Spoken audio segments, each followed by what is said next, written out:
वस्तू या माणसांनी तयार केल्या, वस्तूंनी माणूस तयार नाही केला. कोणासाठी काय आहे की वस्तू ज्या असतात त्या वापरण्यासाठी असतात आणि माणसं प्रेम करण्यासाठी असतात. पूर्वी माणसाला माणसाची किंमत मिळायची, माणसाला एक महत्त्व होतं. तो कोण आहे, काय आहे, तो काय करतो हे नंतर विचारलं जायचं. पहिलं माणूस आहे ना, त्याची इज्जत केली जायची. माणूस असण्याची इज्जत असायची, ती देखील माणसाने आज काय केली, गमावली. मग अशी जी परिस्थिती माणसाने जी निर्माण झाली, ही निर्माण होण्याचं कारण जे आहे ते म्हणजे प्रत्येकजण पैशाच्या मागे आहे, प्रत्येकजण प्रतिष्ठेच्या मागे आहे, मार्केटिंगचं युग आहे. म्हणून ज्यांच्या आपल्यावर प्रेम आहे, ज्यांचा आपलं ज्याच्यावर प्रेम आहे, त्यांना आपण सोबत घेऊन जर आपण जीवन जगलं तर नक्कीच तुमचं जीवन सुंदर होणार आहे. की आम्हाला जर पुढे जायचं आहे तर आम्ही माणसांना माणसांसारखं वागून पुढे गेलो पाहिजे. म्हणजे आम्ही पैशावर प्रेम करतो, त्या पैशाच्या बदल्यामध्ये वस्तू आणणार त्याच्यावर प्रेम करतो, प्रॉपर्टी विकत घेणार त्याच्यावर प्रेम करतो. अरे पण त्या माणसांवर प्रेम कधी करणार तू, ज्यांना तू खाऊ घालतो, ज्यांच्याकडनं कष्टाचे काय घेतो, पैसे. आपण पण कष्ट करतो, मग समोरचा काय चोऱ्या करतो का? माणसांची आम्हाला अडचण होते कारण त्यांचं उत्पादकता काय झाली, शून्य. असं कधी पाहिलं का हो तुम्ही का एखाद्या माणसाला पेन्शन आहे भरपूर आणि त्याला वृद्धाश्रमामध्ये पाठवून दिलं? वस्तू परत येते, ती रिपेअर पण होते, माणूस रिपेअर होत नाही, माणसाचं नातं रिपेअर होत नाही. आणि म्हणून जर तुम्हाला खरोखर जीवनामध्ये जर खरंच वाटलं तर माणसांवर प्रेम करा, त्याच्या वस्तूंवर नका करू. बघा, तुम्हाला माणसांची श्रीमंती दिसत असेल पण ते स्वतः श्रीमंत आहेत का हे किती दिसले तुम्हाला आत्तापर्यंत? माणसाची श्रीमंती आणि त्याचं श्रीमंत असणं ह्या दोन वेगळ्या गोष्टी आहेत. आपल्या घरामध्ये जेव्हा लहान मुलं असतात किंवा आपल्या भावंडं असतील त्यांना हे जरूर शिकवा, भावा अख्खी जमीन घे रे पण माझ्याबरोबर प्रेमाने राहा. जमीन मी कमवू शकतो, भाऊ कमवू शकत नाही ना मी.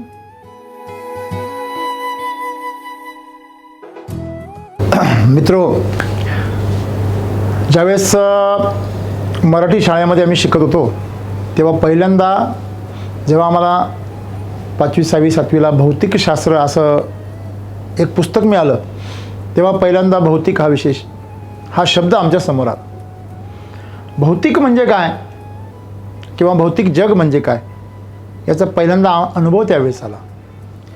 माणसाच्या जीवनामध्ये दोन आयाम असतात, एक भौतिक आयाम असतो, एक आत्मिक आयाम असतो. ह्या दोन अनुषंगाने जेव्हा माणूस जगतो तेव्हा आपण असं म्हणतो की पूर्वीची माणसं जी होती भोळी भाबडी होती, अतिशय दयाळू होती, मायाळू होती. ती माणूस गेल्यावर पहिलं माणसाचा विचार करायची, हा ताणलेला असेल, भुकेला असेल, याला पाणी विचारा, याला जेवण विचारा. पण आजच्या काळामध्ये पहिल्यांदा काय काम आहे असं विचारलं जातं, कोणाला भेटायचं आहे, कशासाठी भेटायचं, आणि नंतर ठरवलं जातं की या माणसाला आतमध्ये घ्यायचं की नाही. आतमध्ये आल्यानंतरही तो आपल्या किती उपयोगाचा आहे ह्याचा विचार केला जातो आणि मग त्याला पाणी विचारलं जातं, त्याला नंतरच्या गोष्टी केल्या जातात. त्याच्याकडनं जर तो जर LICचा माणूस असेल आणि तुमचे जर चेक घेऊन आलेला असेल तर मग मात्र त्याची काय प्रकारे सेवा केली जाते हे आम्हाला चांगलं माहिती. पण तो जर हप्ता न्यायला आलेला असेल तो दरवाजावरूनच मागे कसा जाईल याची काळजी जास्त घेतली जाते. मग आजकाल आपण पाहतो की मार्च एंडला वसुलीची पथकं तयार करावी लागतात आणि ज्यांनी कर्ज घेतलं त्यांच्या घरांवर धाडी टाकावे लागतात.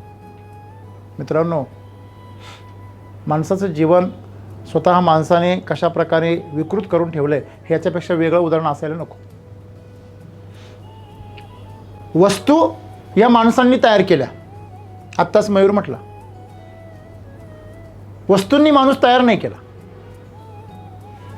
कोणासाठी काय आहे, तसं मी नेहमी म्हणतो कायदा माणसांसाठी आहे, माणूस कायद्यासाठी नाही आहे. मग माणसांच्या गरजांनुसार त्याच्या जीवनशैलीनुसार कायदा बदलला गेला पाहिजे. म्हणून कायद्यामध्ये तरतूद आहे कायदा दुरुस्तीची. तसं नसतं तर दुरुस्तीची तरतूदच नसती. तसं मित्रांनो, आमच्या जीवनामध्ये माणसाचं जीवन जेव्हा आम्हाला मिळतं ते आम्हाला कळत नाही आणि म्हणून ते कळावं म्हणून भगवान श्रीकृष्णाने गीता सांगितली, ज्ञानेश्वर माऊलींनी ज्ञानेश्वरी सांगितली. माणसाने जगावं कसं, माणसाने जीवनाचा आनंद कसा घ्यावा, जीवनाची दिशा कशी ठरवावी. आजकाल माणसांच्या बाबतीमध्ये गंमत अशी आहे की भौतिक विश्व त्याच्यासाठी फार महत्त्वाचे आहे. तो स्वतःमध्ये आनंदी नाही आहे, वस्तूंमुळे तो आनंदी आहे. त्याच्या आजूबाजूला घर आहे, गाडी आहे, बंगला आहे, व भरपूर साऱ्या गोष्टी आहे, वस्तू आहे. आणि मग त्याची ती वस्तू किती महागाची आहे, नुसती वस्तू असून पण चालत नाही. मग ती वस्तू किती ब्रँडेड आहे, मग त्या ब्रँडेडच्या मागे माणूस पळतो. आणि आज परिस्थिती अशी आहे, माणसापेक्षा वस्तूला जास्त किंमत आहे. आता इलेक्शनचा काळ आहे. एक फार विनोदी प्रहसन पाहण्यात आलं. एक कुत्र्याची किंमत किती आहे, एका गाढवाची किंमत किती आहे, एका बैलाची किंमत किती आहे. आणि त्याच्यानंतर असं होतं की समजा कुत्र्याची किंमत लाखांपर्यंत आहे, काही हजारांपासून. बैलाची किंमत लाखांपर्यंत आहे, काही हजारांपासून. गाढवाची किंमत पण काही हजारामध्ये आहे. सध्या गाढव म्हटलं तरी 30-40 हजार त्याची किंमत असते, ज्याचा आम्ही कुठल्याही प्रकारचा राईट नसताना ज्या शब्दाचा आम्ही खूप वेळा वापर करतो ते गाढव. त्या गाढवाची किंमत 30-40 हजार आहे. पण जो मतदान करतो, 5 वर्षासाठी आपलं आयुष्य ज्यांच्या ताब्यात देतो, त्याची किंमत मात्र 500 ते 1000 रुपये. आणि 500 ते 1000 रुपयामध्ये ही सगळी माणसं वापरायला घेतली जातात 5 वर्षांसाठी. फार दुर्दैवाची गोष्ट आहे. का बरं ही माणसं 500 आणि 1000 रुपयात विकली जातात? त्यांनाही माहिती झाले की दुसरा काही उपयोग नाही, एवढा तरी फायदा करून घ्या. म्हणजे अशा प्रकारची मानसिकता आहे. मग अशा प्रकारची मानसिकता असलेला माणूस आपल्या कुटुंबातील, परिवारातील, समाजातील इतर माणसांची पण काय किंमत करणार? अगदी कुटुंब स्तरावर जर विचार केला तर आजकाल तो किती उपयोगाचा आहे ह्याचा विचार केला जातो. हा माणूस किती उपयोगाचा आहे, जेवढा जास्त उपयोगाचा असेल तेवढी त्याची ठेप चांगली ठेवली जाते. आणि जो उपयोगाचा नसतो त्याला कुठली इज्जत मिळत नाही. आज गावामध्ये, समाजामध्ये पण तेच आहे. जोपर्यंत तुम्ही काही उपयोगाचे नाही तोपर्यंत समाजसुद्धा तुम्हाला काही किंमत देत नाही. पूर्वी माणसाला माणसाची किंमत मिळायची, माणसाला एक महत्त्व होतं. तो कोण आहे, काय आहे, तो काय करतो हे नंतर विचारलं जायचं. पहिलं माणूस आहे ना, त्याची इज्जत केली जायची. माणूस असण्याची इज्जत असायची, ती देखील माणसाने आज काय केली, गमावली. माझं वस्तूला फार किंमत आहे. तुमच्या अंगावर कपडे कसे आहे, तुमचे बूट कसे आहे, तुमच्या हातामध्ये घड्याळ कोणतं आहे, तुमच्या हातामध्ये मोबाईल कोणता आहे, हे सगळं पाहिल्यानंतर तुमची किंमत ठरवली जाते. म्हणजे वस्तूंना किंमत आहे, तुम्हाला किंमत नाही. मग अशी जी परिस्थिती माणसाने जी निर्माण झाली, ही निर्माण होण्याचं कारण जे आहे ते म्हणजे प्रत्येकजण पैशाच्या मागे आहे, प्रत्येकजण प्रतिष्ठेच्या मागे आहे. मार्केटिंगचं युग आहे. अगदी लग्न करायचं म्हणजे सुद्धा लोक मार्केटिंग करतात. मधल्या काळामध्ये असा ट्रेंड होता की लग्न करायचं वेळ झालं मुलाचं की त्याला मुंबईला कामाला पाठवायचं, भले तिला हॉटेलवर वेटर का असेल. मग जोपर्यंत लग्न जमत नाही तोपर्यंत मुलगा कुठे आहे, मुंबईला कामाला आहे. आता लोक हुशार झाले, मुंबईला कामाला आहे, सॅलरी दाखवा, मग ती बी डुप्लिकेट आणता येते. मग कंपनीत जाऊन क्रॉस चेक करतात. म्हणजे जीवनाची जी बुनियाद आहे, समाजाची जी आधारस्तंभ आहे, त्या गोष्टींना सुद्धा काय राहिलेलं नाही आहे, आधार राहिलेला नाही. या सगळ्यांचं कारण काय? लहानपणापासून मुलांना काय शिकवलं जातं? मोठा हो, पैसे कमव, मोठ्या पदावर जा, करिअर कर. आज सुद्धा घरामध्ये तुमची किंमत तुमच्या पगारावर आहे. तुमचा पगार बंद करून टाका, तुमची काय किंमत आहे बघा. पैसे नावाच्या वस्तूला किंमत आहे, तुम्हाला किंमत नाही आहे. तुम्ही किती वस्तूमध्ये आणता, नोटांची किती बंडल तुम्ही घरामध्ये आणता, त्याच्यावर तुमची व्हॅल्यू जर असेल तर माणूस म्हणून असण्याचं एक अस्तित्व आहे, जे असणं आहे त्याला एक लांछन आहे. मला विचारायचे माझे मित्र, कंपनी, परिवार, का हो सर तुमची मुलं काय करता, ते काय शिकले? बरोबर आहे. मग मी जर म्हटलो नाही ते आपले साधारण शिकतात, कॉलेज वगैरे करतात, अरे तुम्ही तर शिक्षक ना. मित्रांनो, मी त्यांना एकच सांगायचं, त्यांचं स्वतःचं आयुष्य आहे, तरी चांगलं माणूस बनावं एवढीच माझी इच्छा आहे. आणि माझ्याकडे त्यांची पालनपोषणाची जबाबदारी या प्रकृतीने दिली, मी ती पार पाडणार आहे. मग त्याच्या पलीकडे त्यांच्या नशिबात काय आणि ते काय कर्तृत्व करणार हे त्यांच्यावर अवलंबून आहे. वेळोवेळी त्यांना सावध करणं, त्यांना दिशा देणं, मार्गदर्शन करणं हे माझं काम आहे, जबाबदारी आहे. याचा अर्थ मी त्यांचा मालक नाही. माझं त्यांच्यावर जे प्रेम आहे तेवढंच प्रेम माझ्या सगळ्या माझ्या सहवासात असलेल्या सगळ्यांवर, जेव्हा मी शिक्षक होतो तेव्हा त्या मुलांना मी जेव्हा काहीतरी करायचो किंवा बाजारात जायचो तर काहीतरी फळं तरी घेईल ही ते काहीतरी घेऊनच जायचो मुलांना देण्यासाठी. कायम काही ना काही घेऊन जायची माझी सवय होती. कारण जेवढा जीव माझ्या घरातल्या मुलांवर होता तेवढा जीव माझा शाळेतल्या मुलांवर होता. मला कधी असं वाटलं नाही की ही मुलं परकीय आणि ही आपली. जेव्हा मी पब्लिक स्कूलला कामाला लागलो 1994-95 साली, तेव्हा त्या सगळ्या वर्गामध्ये मीच गरीब होतो. म्हणजे मला ड्रेस घ्यायला पैसे नव्हते. तिथं गणवेश असायचा, 750 रुपयाचा गणवेश घ्यावाच लागायचा स्वतःला. तेव्हाच नोकरी होती आणि पगारही 750 रुपयेच होता. आणि मुलं मात्र सगळे हायफाय घरातली, द्राक्ष बागायतदारांची मुलं, त्याच्यानंतर अधिकाऱ्यांची मुलं, हायफाय सोसायटीमधली मुलं. माझा डबा उघडल्यावर त्याच्यावर कुरडई कांदा असायचा, कुठली तरी आमटी असायची. त्यांचे डबे उघडल्यावर प्रत्येकाच्या डब्यावरती वेगवेगळ्या प्रकारच्या व्हरायटीचे स्वीट असायचे. त्या मुलांवर एवढा जीव होता की प्रत्येक मुलगा मला एक घास दिल्याशिवाय जेवण नव्हतं करत. 32 मुलं 32 घास मला खाऊ घालायची, माझं पोट भरून जायचं. मला माझा डबा कधी खायला भेटलाच नाही.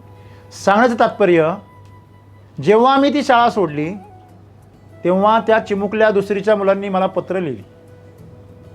एखाद्या मोठ्या माणसांना लाजवावी अशी पत्र त्यांनी लिहिली.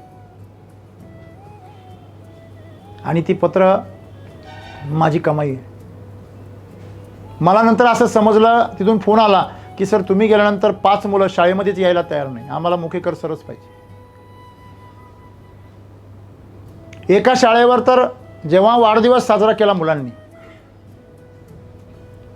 माझा 31वा वाढदिवस पहिल्यांदा साजरा केला, तो मी माझ्या शाळेमध्ये. आणि मी रजेवर असताना मला मुलांनी फोन केला. तेव्हा लँडलाईन फोन होते, फक्त मोबाईल नव्हते. लँडलाईन फोन केला, साहेब आलेले ऑफिसमध्ये, अर्जंट तुम्हाला बोलवलेले सरप्राईज देण्यासाठी. बघा तेव्हासुद्धा, त्या काळातसुद्धा केवढं ते प्रेम. अख्खी शाळा सजवली पोरांनी, फुलाच्या पाकळ्यांनी संपूर्ण वर्ग सजवले. अरे माझा वर्ग तो सोडा, बाकी 1ली ते 7वीच्या इतर मुलांनी सुद्धा कुणी पेन आणले, कुणी बिस्किटचे पुडे आणले, कुणी नारळ आणलं, कुणी काहीतरी आणलं सरांना देण्यासाठी. मित्रांनो, माणसं प्रेम करण्यासाठी असतात, हे मला तुम्हाला सांगायचं आहे. एकदा असं झालं, एका आदिवासी शाळेवरती माझी बदली झाली.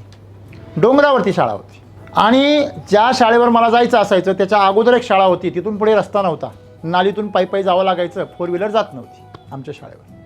मग मी अलीकडच्या शाळेवर गाडी लावून द्यायचो. मारुती 800 होती सेकंड हँड, आणि साधारणतः एकदम डार्क ब्लू कलरची होती, त्यामुळे ती काळीच वाटायची लांबून.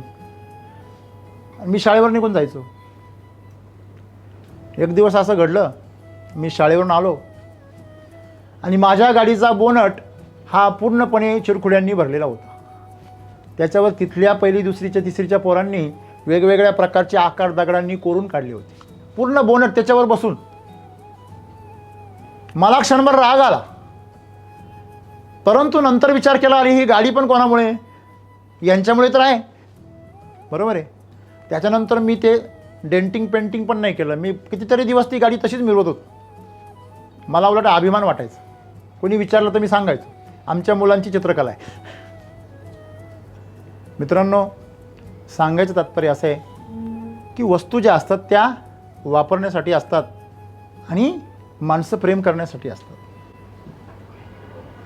आपण आता मी बघतो की शेतीमध्ये हजारो कंपन्या काम करतात किंवा इतर क्षेत्रामध्ये सुद्धा IT मध्ये पण हजारो कंपन्या काम करतात. पण असा सर्वे सांगतो की हजारो कंपन्या ज्या काम करतात त्यांच्या कामगारांचा सर्वे असं सांगतो की सगळ्यात जास्त जर अटॅक जर कधी येत असतील कामगारांना, ते सोमवारी सकाळी येतात. का बरं असं होतं? त्याचं कारण आहे, रविवारचा सुखद अनुभव, आराम आणि स्वातंत्र्य भोगल्यानंतर जेव्हा पुन्हा पारतंत्र्यात जाण्याची वेळ येते, एक मजबुरीचं जीवन जगायची वेळ येते, तेव्हा या शरीराला ते जीवन नकोसं वाटतं. अशा प्रकारचं अनुभव त्या माणसांना येतो. त्यांचा वापर कंपन्यांमध्ये एक वस्तूप्रमाणे केला जातो. हे आम्हाला उत्पादन कमवून देणारं मशीन आहे, टार्गेट आहे, आणि पैसे कमवण्यासाठी माणसाला टार्गेट केलं जातं. त्याचा वापर केला, त्याच्या बुद्धीचा वापर केला जातो, त्याच्या बुद्धीवर बोली लावली जाते, त्याच्या कार्यक्षमतेवर बोली लावली जाते आणि त्या माणसाला ती नोकरी केल्याशिवाय पर्याय नाही. आय टीमध्ये तर भयंकर परिस्थिती आहे. आपल्या पात्रतेपेक्षा जास्त पगार मिळतो, त्याच्यामुळे स्वतःचा आत्मा विकावा लागतो. मग आय टीमध्ये सगळ्यात जास्त नशा काय, सगळ्यात जास्त आत्महत्या काय, त्याचं कारण ते आहे वर्क प्रेशर. तुम्हाला एखाद्या रोबोटप्रमाणे करावंच लागतं, दुसरा पर्याय नाही. कारण तुमचा पगार जर 3 लाख रुपये असेल महिन्याला, तर रोज तुम्हाला किती आहे 10,000 रुपये. तुम्ही 3 दिवस जर कामावर नसले ते 30,000 रुपये खटकन कटून जातात. आपली पात्रता नसताना जीवनशैली मोठी करायची, वस्तूंचा बळेजाव करायचा, त्यामुळे ते कर्ज, ते सगळे क्रेडिट कार्डचे हप्ते, यामुळे आजचा जो तरुण आहे, आजची जी पिढी आहे, ती पूर्णपणे एका जाळ्यामध्ये अडकली. आणि म्हणून आणि गंमत पहा, जी पिढी त्याच्यामध्ये अडकलेली नाही आहे त्यांना पण आतमध्ये जाण्याची घाई आहे.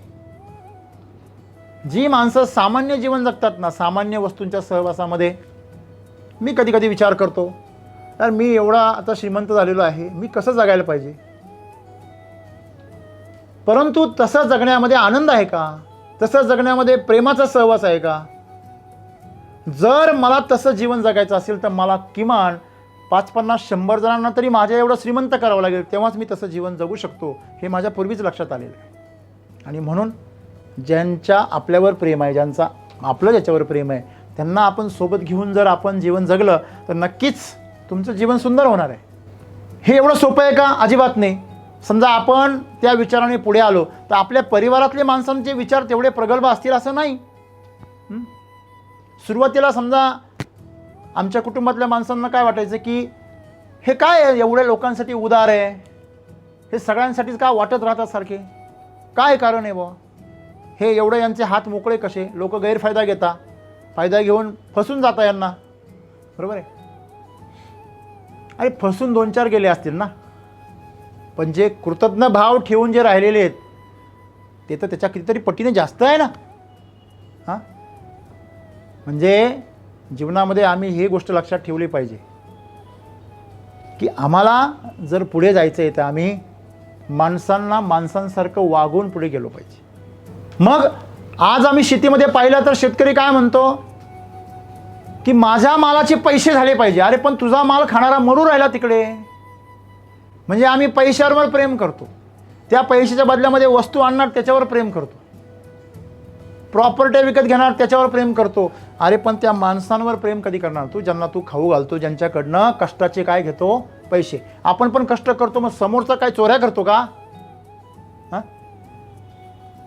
का लक्षात घ्या, आपण पण तेवढे जिम्मेदार आहे. लहान बालकं अज्ञान आहे म्हणून त्यांची काहीच जबाबदारी नाही आहे का. तसं एक लक्षात घ्या, आपण सर्वांनी हे विचार केला पाहिजे की आम्ही आमच्या मुलांवर काय संस्कार केले पाहिजे, आमच्या मुलांवर माणूस बनण्याचे संस्कार केले पाहिजे. आजकाल कलेक्टर भरपूर आहे, इंजिनियर भरपूर आहे, वकील, IAS, IIT भरपूर मोठे मोठ्या पदावर मोठे मोठे पॅकेजेस घेणारे, कोट्यावधीमध्ये पॅकेजेस घेणारी माणसं मला माहिती आहे.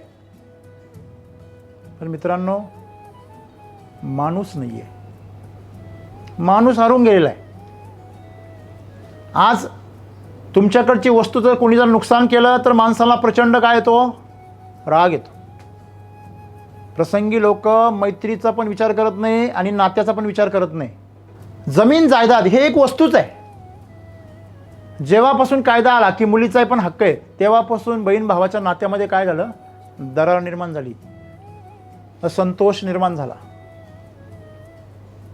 वस्तूला महत्त्व वाढलं, नात्याची किंमत कमी झाली. जर शहरामध्ये राहणाऱ्या मुलाकडं जर त्याच्या गावाकडचा म्हातारा जर आला तर ते आता वयस्कर आहे, वय झालेलं आहे, त्याला स्वतःच्या कपड्यांची काळजी घेता येत नाही, स्वच्छतेची काळजी घेता येत नाही. मग तो काय, फरशी खराब होते, सोफा खराब होतो, चालताना भिंतीला हात लागले की ती हात लागून ती भिंतही खराब होते. कधी कधी जेवण व्यवस्थित करता येत नाही, सांडतं सगळं खाली, तुमचा डायनिंग टेबल खराब होतो, खाली सगळं खराब होतं. आपण त्यावेळेस आपण हे विसरतो की ह्याच माणसाने आणि ह्याच्याच बायकोने लहानपणी तुमची सगळी घाण काढली आहे. हे खरं आहे की खोटं आहे? बरोबर आहे. मग आता त्याचा काही फायदा नाही आहे. त्याला फळ लागणार आहे का? आता झाडाचं तर वय झालं ना, आता त्याला काही फळ नाही येणार आहे, काही पगार नाही आणणार आहे. तर मग त्याचा आम्हाला काय होतं? अडचण होते. म्हणून तर वृद्धाश्रमांची काय झाली? वाढ झाली. माणसांची आम्हाला अडचण होते, कारण त्यांचं उत्पादकता काय झाली? शून्य. असं कधी पाहिलं का हो तुम्ही? का एखाद्या माणसाला पेन्शन आहे भरपूर आणि त्याला वृद्धाश्रमामध्ये पाठवून दिलं? उलट त्याला पोरं बोलवता, अरे बाबा आमच्याकडे येणार राहिला. हां, सुनबाई पण बोलवते प्रेमाने. खरं आहे की खोटं आहे? म्हणजे आजकाल आम्ही सगळेजण कशाच्या मागे आहे? वस्तू, पैसा, प्रॉपर्टी. आम्हाला हे फार महत्त्वाचं आहे. पण आम्हाला हेच नाही कळलं, पैसा असेल, वस्तू असेल, प्रॉपर्टी असेल, ही वापरण्यासाठी आहे आणि माणसं कशासाठी आहे? प्रेम करण्यासाठी आहे. पण आज आमचं प्रेम कशावर आहे? वस्तूंवर आहे, भौतिक गोष्टींवर आहे. स्वतःच्या बाबतीत सुद्धा प्रेम जीवनावर नाही आहे. प्रेम कशावर आहे? कपड्यावर आहे. प्रेम कशावर आहे? वस्तूंवर आहे. जर मला माझ्या मनासारखी गाडी घेता येत नसेल, माझ्या मनासारखा बंगला मिळत नसेल, माझ्या मनासारखी सॅलरी मिळत नसेल, तर मला ते कामसुद्धा आवडत नाही, ती माणसंसुद्धा आवडत नाही, भले ती किती प्रेम करणारी असू दे. हे खरं आहे का खोटं आहे? हां, मी प्रत्येकजण स्वतःचं जे काही गरजा आहे त्या गरजांवर जास्त संवेदनशील आहे आणि त्याही निर्माण केलेल्या आहे नाही असं नाही आहे. मला सांगा, घड्याळ तुम्ही 2,500चं घातलं काय आणि 2.5 लाखाचं घातलं काय? मी एक जणाला विचारलं, काय रे बाबा फार मोठी मोठी नावं घेता तुम्ही घड्याळांचे आणि काय किमती असं त्यांच्या? ते म्हणे सर काय नाही, पण अगदी 2.5 लाख आणि 2.5 कोटीपर्यंत घड्याळ आहे. म्हटलं तुमचं 2.5 कोटीचं घड्याळ किंवा 2.5 लाखाचं घड्याळ जे आहे ते काही स्पेशल टाईम दाखवतो का? असं काही का स्वर्गामधला वगैरे टाईम दाखवतो का? नाही म्हणे, टाईम तर हाच दाखवतो. म्हटलं फरक काय? नाही म्हणे, ते सोन्यापासून बनलेलं असतं, त्याला डायमंड लावलेले असतात. म्हटलं घ्या आता, म्हणजे माणसापेक्षा ते घड्याळ जपा. हॅलो, खरं खोटं? म्हणजे ते घातलं हातामध्ये आणि चुकून ते आपलं विसरलं कुठेतरी, तर केवढा जीवाला घोर. हां, खरं की खोटं? म्हणून लोक म्हणतात नाकापेक्षा मोती जड नको. ह्याचा अर्थ काय? मोत्यावर जास्त प्रेम नका करू, नाकावर प्रेम करा. का? नाक श्वास देणारे जगणारे तुम्ही. मोत्याने काय मिळणार आहे तुम्हाला? फिल्टर करणार आहे का तो? समजून घ्या जीवनामध्ये काय महत्त्वाचं आहे. सगळ्यात अगोदर जीवन महत्त्वाचं आहे, तसं माणूस महत्त्वाचा आहे. मला सांगा, माणूस महत्त्वाचा आहे का वस्तू महत्त्वाची आहे? नाही सर, परिस्थिती ठरवते काय महत्त्वाचं आहे. हे संस्कार का आपले? हां, मी जेव्हा पहिल्यांदा 4 व्हीलर शिकलो तेव्हा मला ज्यांनी ती 4 व्हीलर शिकवली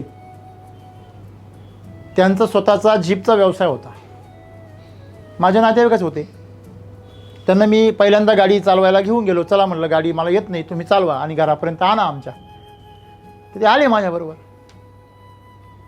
मी त्यांना पहिला प्रश्न विचारला की वाहन चालवतानाचे कुठले महत्त्वाचे नियम आहे ते मला सांगा.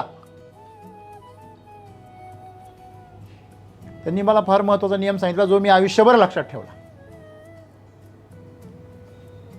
त्यांनी सांगितलं, गाडीनं काहीही फुटलं, तुटलं, उडालं, मोडलं, नासलं, काही प्रॉब्लेम नाही. फक्त माणसाच्या जीवाला धोका द्यायचा नाही. माणसाचा जीव जाईल असं काही करायचं नाही. माणूस जपायचा. कारण वस्तू सगळ्या परत आणता येतात, माणूस परत नाही आणता येत. तो भरून देता येत नाही, नुकसान भरपाई देता येत नाही माणसाची. हे त्यांनी मला जे वाक्य सांगितलं मित्रांनो, आजपर्यंत कोणाला धक्का लावलेला नाही. ही त्याची कृपा. जीवनामध्ये आपण काय शिकायचं आणि काय घ्यायचं हे आपल्यावर आहे. शिकवणारे काही पण शिकवतील मित्रांनो. म्हणून आपली गाडी इन्शुरन्सनी परत येईल. माणूस इन्शुरन्सनी परत येईल का? नाही. एखाद्याकडनं गाडीचं नुकसान झालं, मागच्या ट्रिपमध्ये समजा सिपात सरांकडून गाडी ठोकली गेली, समोरच्या गाडीला डॅश बसला मोठा. मग काय करायचं? चला उतरा खाली, मला तुमचा विषय नाही. परत तिथून पुढे त्यांनीच गाडी चालवली सगळी. वस्तू परत येते, ती रिपेअर पण होते. माणूस रिपेअर होत नाही. माणसाचं नातं रिपेअर होत नाही. आणि म्हणून जर तुम्हाला खरोखर जीवनामध्ये जर खरंच वाटलं तर माणसांवर प्रेम करा, त्याच्या वस्तूंवर नका करू. तो किती उत्पन्न कमवतो. आजकाल मुली लग्न करताना किती पगार आहे, किती जमीन आहे, हां, हे पाहतात. मुलं लग्न करताना नोकरीला आहे का, किती पगार आहे, हे पाहता. का? प्रत्येकाला मोठी मोठी स्वप्न काय करायचे, पूर्ण करायचे. अरे तुमचे स्वप्न पूर्ण होतील ना, पण तुमचं जीवन खंगून जाईल, लक्षात ठेवा. त्या स्वप्नांचा आनंद जे जीवन घेणार आहे, ते जीवन जर तुमचं खंगून गेलं, तेच रोगट बनलं, तेच कमकुवत झालं, तेच तुमच्या हातातून जर ह्या प्रकृतीने हिसकावून घेतलं, तुम्ही त्या वस्तूंचं त्याचं काय करणार आहे, स्वप्नांचं. हां, म्हणून आज माणसं सगळे भरसांडून गेलेले, गोंधळून गेलेले, भ्रमित झालेले. ते पैशांच्या बाबतीमध्ये, मान सन्मानाच्या बाबतीमध्ये, वस्तूंच्या बाबतीमध्ये फार संवेदनशील आहे, परंतु स्वतःच्या जीवनाच्या बाबतीत अजिबात संवेदनशील नाही आहे. आत्मा विकला तरी चालेल, पण वस्तू मिळाल्या पाहिजे.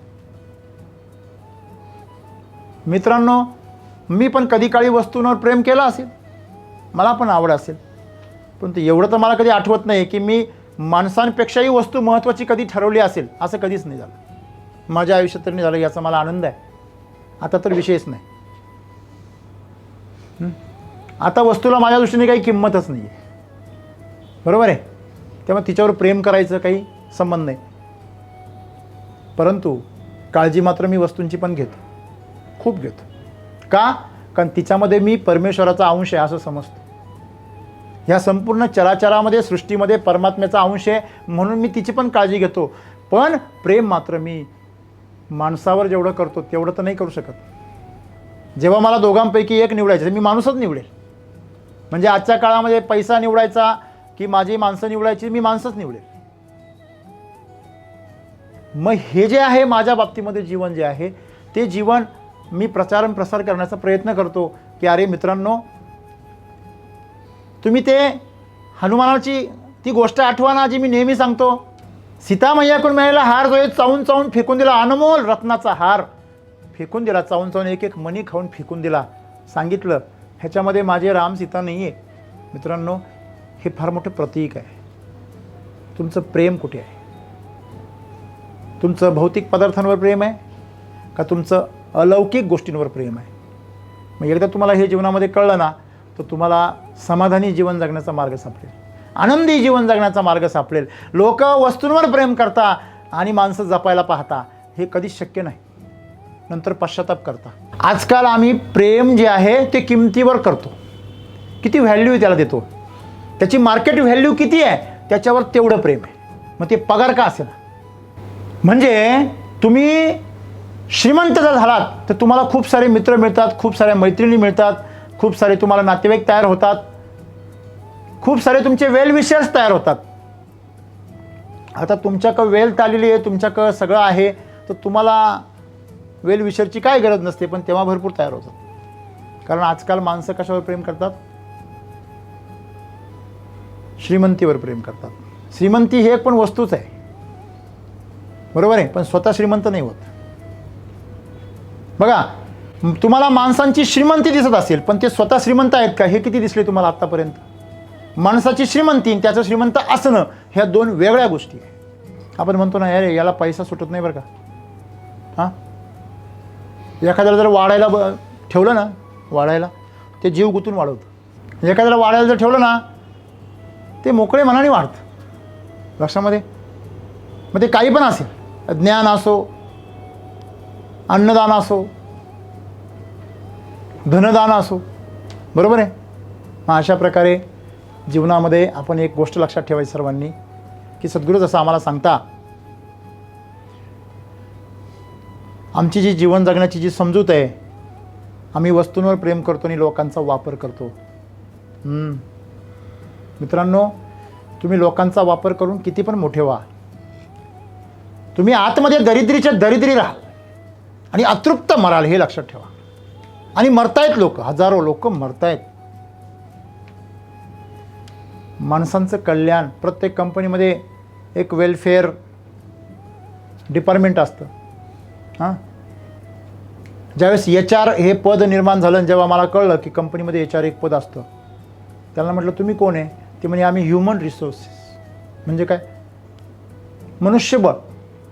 ह्युमनसुद्धा एक रिसोर्स आहे. मनुष्याला सुद्धा साधनासारखं वापरलं जातं अशी धारणा आहे या मार्केटिंग फील्डची. हां, मनुष्य वस्तू आहे, वस्तू आहे, मग त्याला ह्युमन रिसोर्स का म्हणतात? ह्युमन बिईंग आहे, ह्युमन रिसोर्स नाही होऊ शकत कधी. ह्या मानसिकता, आधुनिक विचारसरण्या आम्ही काय केल्या पाहिजे? बदलल्या पाहिजे आणि माणसाला माणसासारखं प्रेम केलं पाहिजे. हां, ह्युमन बिईंग डिपार्टमेंट म्हणले असते तर मला बरं वाटलं असतं, आहे की नाही? किंवा ह्युमन केअर डिपार्टमेंट. म्हणजे माणसाला देखील वस्तू करून टाकलं आजच्या ह्या पाश्चात्य जीवनशैलीने.